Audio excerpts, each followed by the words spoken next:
In each World Cup, there's a country that enters the tournament as the worst ranked team. But is it doomed to fail, or can it become a massive underdog? In this video, we're gonna see how the lowest FIFA ranked team actually played in each World Cup. So the first edition that took place with the ranking was in 1994, and there was a team that was almost 1 year without winning: Bolivia. That was Bolivia's first World Cup in more than 40 years. So they had one goal: get at least past from the group stage. So to be prepared for the tournament, they played 8 friendlies, but Bolivia didn't win a single one. So they arrived at the World Cup as the lowest ranked team there, sitting in 43rd place, which is still much better than some others we'll see later. And to make things worse, their opening match was gonna be against the reigning world champions, Germany. Bolivia seemed to have no chance, but they decided they wouldn't go down easily. So they took advantage of the intense heat and kept holding Germany back, ending the first half at 0-0. But all that just to concede one of the weirdest goals ever. After that, no one else managed to score, so Bolivia was defeated. But now they were gonna have their biggest chance to win against South Korea. But it ended in a draw, and to make things worse, the last match was gonna be against Spain, who gave them no chance, 3-1. Bolivia was eliminated, finishing 21st out of 24 teams. But is every lowest ranked country doomed to fail? Let's go tournament by tournament to rank the campaigns of these teams. For now, Bolivia was the best one so far. Now let's move on to the next World Cup, in 1998, when in the first round, Spain faced Nigeria, that was sitting in 74th place. So when Spain scored the opener after just 20 minutes, it seemed like it would be an easy win for them. But Nigeria came onto the field with something to prove. They wanted to show that the ranking was wrong. So minutes later, from a corner came a header. But the celebration didn't last long. Raul showed up to put Spain ahead again. But then came a mistake from the Spanish keeper. A draw already felt like a victory. Until... Oh, what a good strike! Wonderful goal! 3-2. After it, no one else scored and Nigeria defeated Spain. Then in the next match against Bulgaria, they went all in, and after just 25 minutes it happened. A quick 1-2 shot and goal. Meanwhile, Bulgaria couldn't break through the defense, so with another win, the lowest ranked country reached the round of 16. And not only that, they had also secured first place in the group. Then in the knockout stage, their opponent would be Denmark. Nigeria felt like nothing could stop them, but that overconfidence came at a price. They started unfocused, their defense a mess, and in just 15 minutes, Denmark were already 2-0 up. That completely destabilized Nigeria, and in the second half, 2 more goals came. In the end, they scored a consolation goal and were eliminated. Even so, they finished the World Cup in 12th place, now taking the crown for the best campaign so far. But if Nigeria had a certain quality, the lowest ranked country of the next World Cup was in fact very bad. This time, the tournament was gonna take place in South Korea and Japan. But because those two countries didn't need to play the qualifiers, it opened a spot for other weaker teams to qualify. And that's how a country got in the tournament for the first time ever: China. The problem? This team was very inexperienced. Out of the 23 players called up, 20 played in the Chinese domestic league. Even their captain had never played outside of China. So when they went for the opening match against Costa Rica, it was the lowest ranked team, sitting in 50th place. Even so, when the referee blew the whistle, China managed to hold the score for a while. But their hope didn't last long. In the second half, they conceded twice. And the worst part was that Costa Rica was the weakest opponent there. The next match was gonna be against Brazil. China's goal was just not to get humiliated, but that didn't work out either. They lost 4-0. Now their only chance to get any kind of result was against Turkey, but the Turks also needed to win, so they made it 3-0. China left the tournament, finishing 31st place overall. Nigeria still on top. So now let's move on to the 2006 World Cup. And in the first round, South Korea, ranked 29th, faced Togo. Togo is a tiny African country, more than 3 times smaller than the US state of Florida. Even so, they managed to qualify. And that was thanks to the striker Adebayor, who finished as the top scorer of the African qualifiers. But their preparation for the World Cup was a complete disaster. A few months before the tournament, Togo went to play the African Cup of Nations and was eliminated in the group stage. So the coach was fired, and the instability continued, because the players started a protest. The reason? Money. They were promised a bonus for qualifying for the World Cup, but the players never received it. The atmosphere was terrible. So when Togo went for their World Cup debut, they were ranked 61st. Even so, it looked like a surprise was coming. With a powerful shot into the corner, Togo scored the opener. But everything changed in the second half. A defender committed a foul, was sent off, and from a free kick, South Korea equalized. Now Togo had a weaker defense, so with a long-range shot, they conceded another one, 2-1. But their problems didn't stay only on the field. Those protests never stopped. The players even threatened not to go to the next match if they didn't receive the promised bonus. The situation became so serious that FIFA had to intervene. In the end, Togo did go to the next match to face Switzerland, but they were completely unfocused. The result, 2-0 for the Swiss. Now Togo was eliminated, and to finish that terrible campaign, they were defeated by France. Togo finished the tournament in 30th place, leaving with one of the worst runs ever.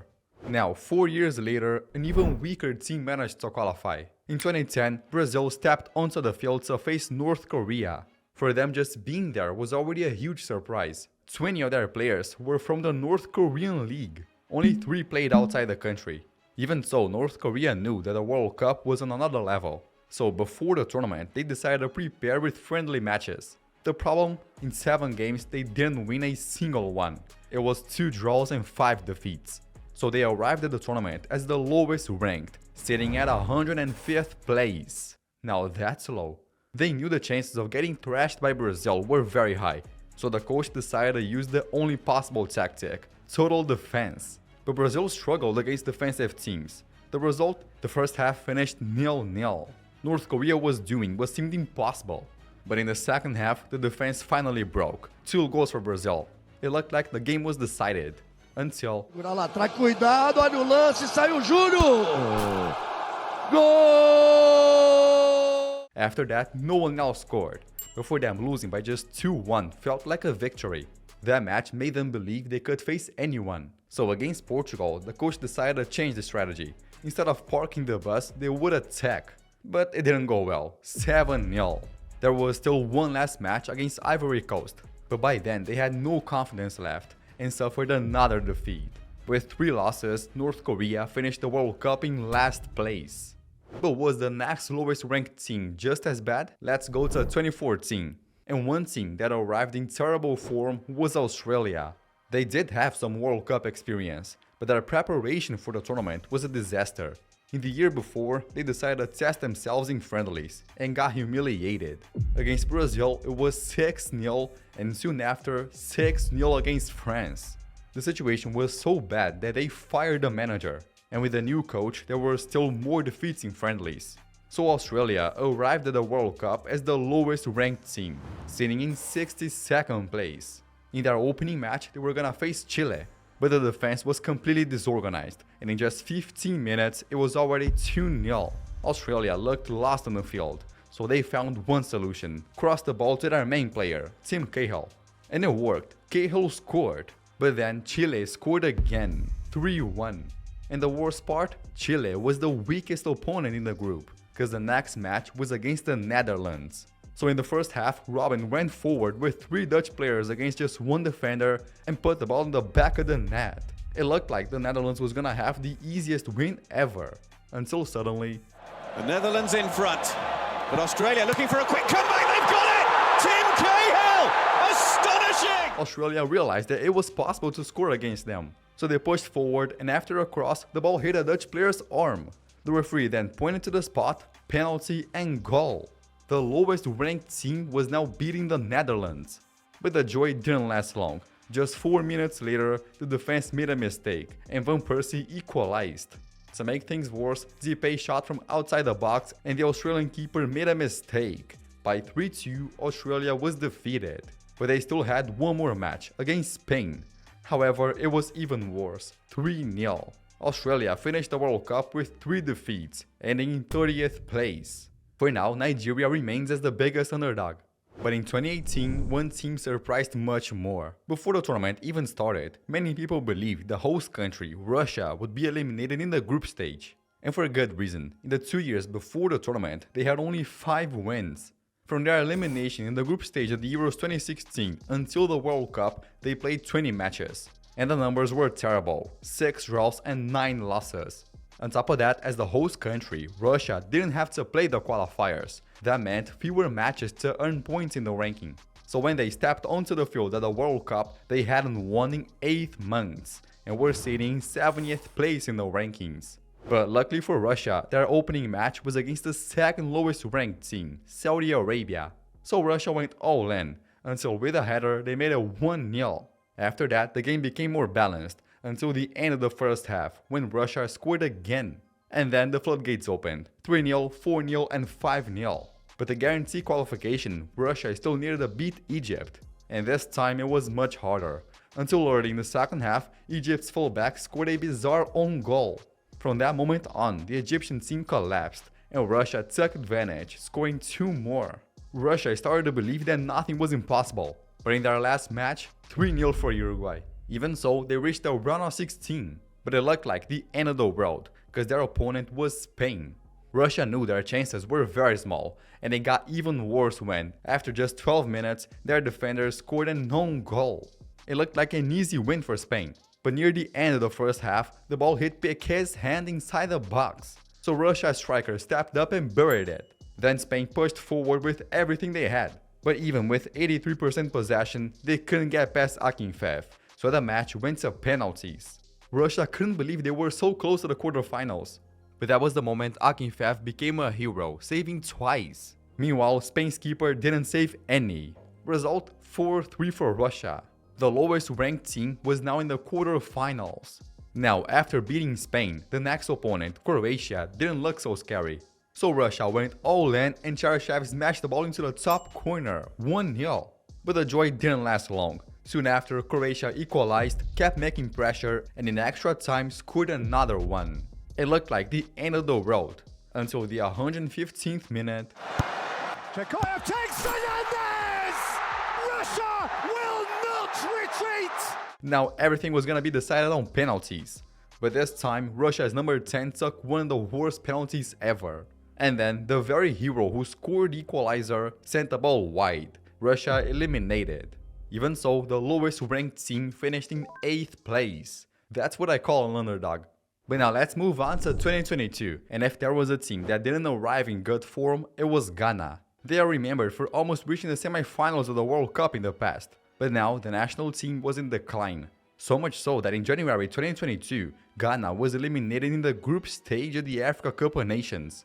And there was an even worse detail. They lost to Comoros, a team that was 132nd in the rankings. After that, they still had to fight for the World Cup spot against Nigeria, but both matches ended in draws and Ghana only qualified because of the away goals rule. So when they arrived in Qatar, they were the lowest ranked team, sitting in 61st place. But there was hope, a new weapon in attack, Iñaki Williams, who decided to switch national teams to represent Ghana, and their first World Cup match would be against Portugal, where Ghana managed to hold the score for the entire first half. Until in the second half, Ronaldo scored from a penalty. It looked like the game was decided. But then, On the end of it, but Kudos does. Kudos to pull it back across. Ayo! Ghana are back level! there was already a giant surprise. But while the player who scored was still celebrating, João Felix scored and Rafael Leão added another one. But Ghana still managed to pull one back. So even though they lost, they managed to score twice against Portugal. On top of that, when they faced South Korea, Ghana won. Now the situation was simple. If they won the last match, they would be in the round of 16. And the opponent was Uruguay, the same country that had stopped them in 2010. Then in the first half came the big moment. Penalty for Ghana. But then... And it's saved by Rocket! After that, Uruguay woke up, pushed forward and scored twice, while Ghana couldn't respond. By 2-0, they were eliminated, finishing 24th place overall. So out of all the teams that entered the World Cup as the lowest ranked, only 2 managed to get past the group stage. So what did you think of this video? If you enjoyed it, I think you're gonna like this one too. Thanks for watching and bye!